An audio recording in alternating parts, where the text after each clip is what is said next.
How can you tell the difference between a girl and a boy? Girls have 2 knees and boys have 3. A left knee, a right knee, and a weenie.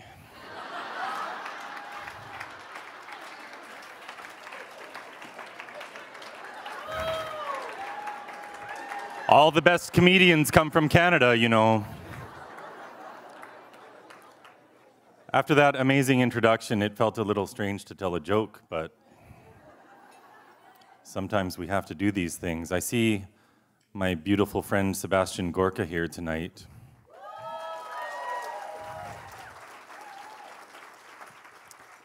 And earlier today, Glenn Beck was poking a little fun at me, which is fine because I poke fun at myself all the time. I'm a human sandwich board out there and I look ridiculous.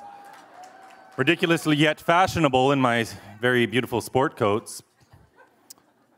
But it's always amazing to me that I get any respect at all. And I mentioned to Sebastian yesterday, I said, you know, people think I'm crazy, but I'm pretty normal. And he said, well, you have to be a little bit crazy to do what you do. And I guess he's right, because I go out on the street, having abandoned my previous career as a financial advisor for a much better career, getting punched in the face and getting my arm broken by Antifa. But you know what? I'm living a purpose-driven life, and that's extremely satisfying. I am home most of the time, but it is, of course, a sacrifice for all of my family, and we're doing this because I'm not going to send my girls into a world that doesn't know what a woman is, in a world that's trying to change the sex of children.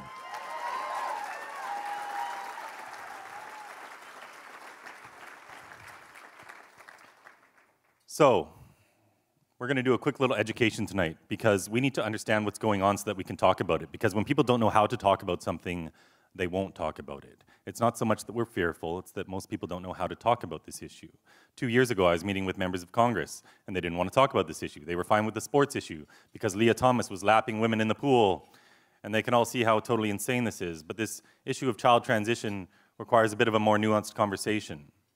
And we've been exposing a lot of this madness, we've been educating people, and today, 25 states in the United States of America have legislated an end to this child abuse.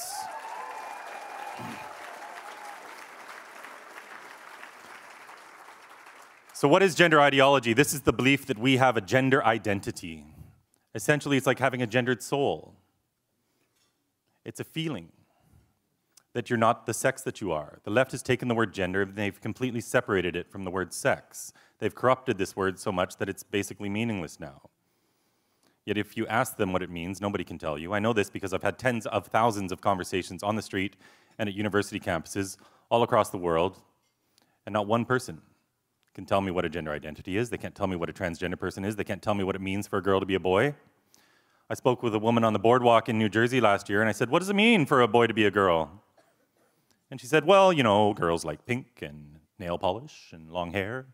I said, okay, so if a boy likes nail polish, does that make him a girl? Of course not. And they all know how silly that sounds. So there's a really powerful way of communicating to people on this subject. You say things they agree with. You say, look, there's no right way to be a boy or a girl. Tomboys aren't actual boys, of course. If a girl's more masculine, if a boy's more effeminate, beautiful. What's wrong with that? We're going to tell them that they were born in the wrong body just because they're a little different? That's abuse. How many women in this audience loved going through puberty? Show of hands, please. Darn it. I guess you all have gender dysphoria. Congratulations, you're all transgender. That's what it means. It means you have discomfort with your sex. And our kids are being taught that if they have discomfort, if they have distress of some sort, that there's something wrong with them, that they were supposed to be something they're not. This is a message of self-hatred. This is not love. All gender-affirming care affirms is self-hatred. Who are the kids who are affected? They're kids with autism. I can statistically say for a fact that 35% of the kids at the Tavistock in England, the biggest gender clinic in the world, which has now been shut down, 35% had moderate to severe autism, never mind the mild cases. And when I talk to parents, it's autism, autism, autism, autism. These are kids who've been sexually abused in many cases. Dr. Quentin Van Meter, the former president of the American College of Pediatricians, he's still a pediatrician. This is the Sensible Association of Pediatricians. He tells me he thinks probably 60% of these kids have been sexually abused. These are kids who are in state care. These are all the vulnerable, struggling kids. These aren't the college quarterbacks and high school cheerleaders. These are kids with eating disorders, kids who are cutting, kids with broken families.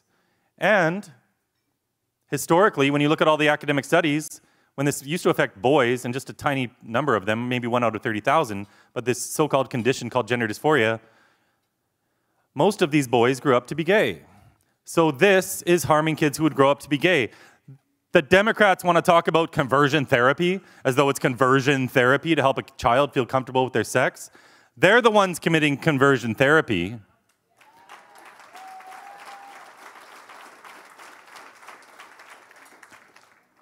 So the loving message is, you are beautiful just as you are. No drugs or scalpels needed.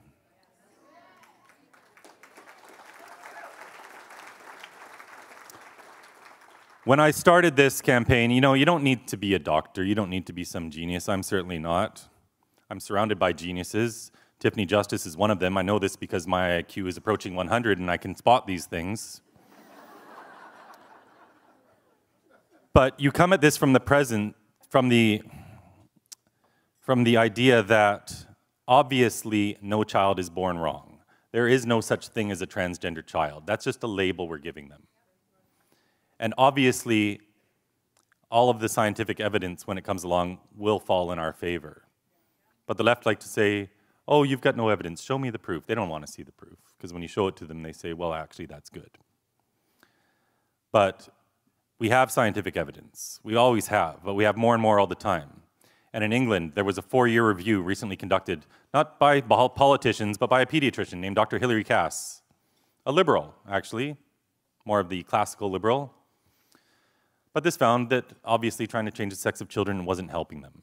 And the only way the left has been able to get away with this child abuse, where they're cutting off the body parts of children as young as 12 years old, there have been thousands of double mastectomies done on children in the United States. Up to 150, we know, statistically speaking, from insurance data, have been done on girls aged 12 and a half years old or younger. Kellen Lackhart, the psychiatrist at Kaiser Permanente in Oakland, California, the same clinic that cut off the breasts of Chloe Cole when she was 15, and Layla Jane when she was 13. They're both suing. Harmeet Dillon is their lawyer. Let's give applause for Harmeet Dillon, by the way.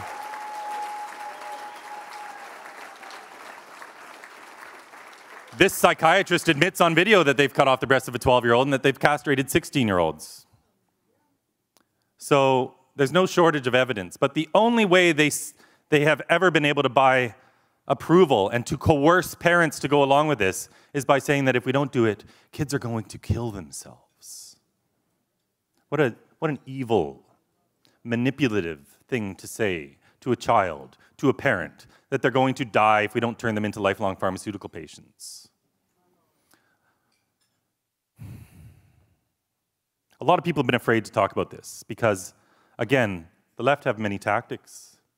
They have conflated LGB with TQ+. These have nothing to do with each other. LGB we can define.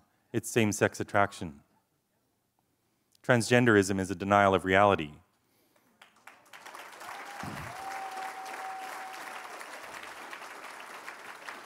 Queer theory is an attack on everything normal, an attack on the family.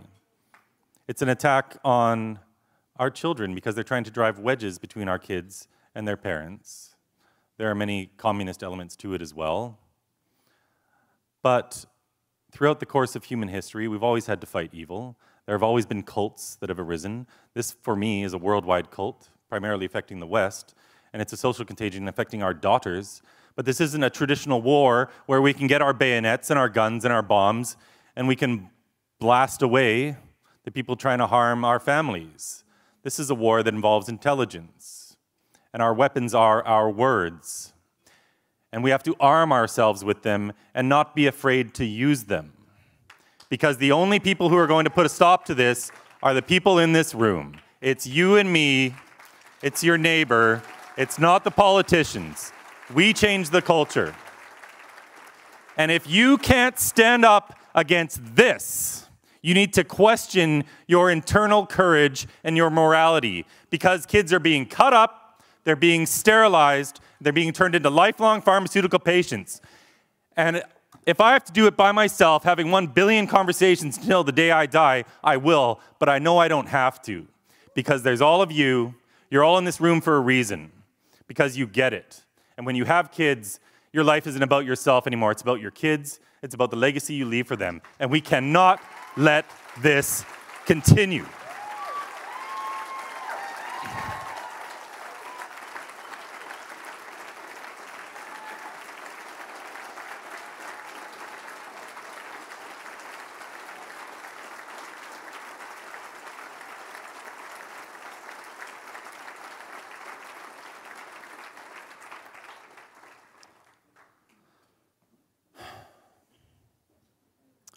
So do me a favor, you don't have to do what I do.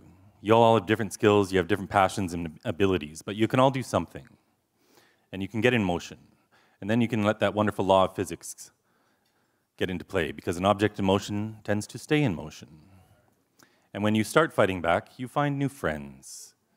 New people come into your orbit, and you make the best friends of your life, because you're living a purpose-driven existence.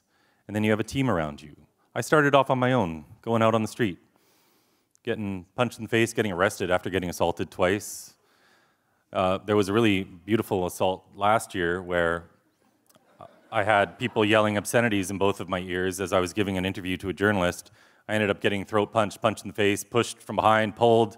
And as I was falling to the ground, this investigating officer that was already there was smiling throughout. And again, I'm sorry to focus so much on Sebastian Gorka tonight, but I was speaking on his show live to millions of viewers, far more than Glenn Beck, by the way. And, you know, I'm sure Glenn Beck's going to have me on his show one day. He probably didn't know I exist, but he does now. But I'm live on Dr. Gorka's show, and what does he do? He's so great. He's so great. He calls the Vancouver Police Department, and he's on the website, and he walked through live how to file a complaint with the Vancouver Police, step by step. And I ran into someone on the street the other day who works with the Vancouver Police, and they received thousands and thousands and thousands of complaints.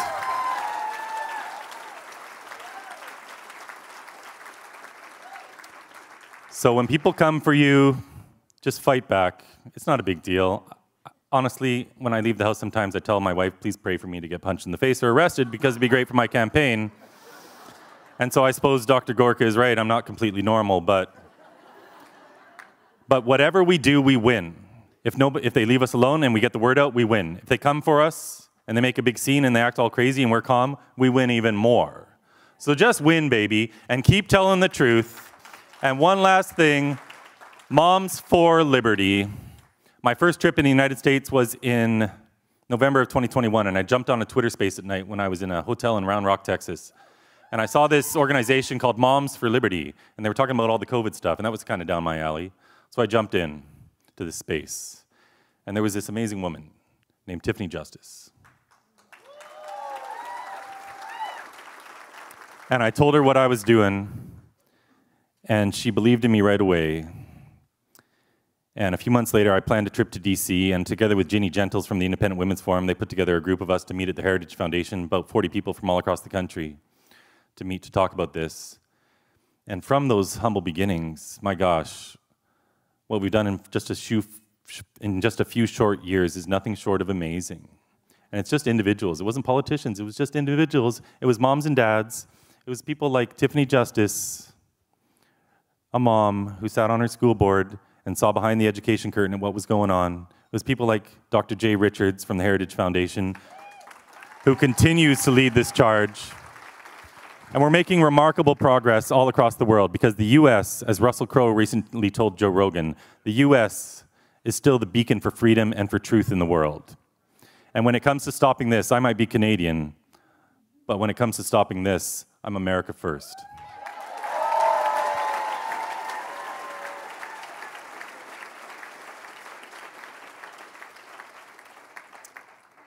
This is child abuse, and we're going to stop it. Thank you very much.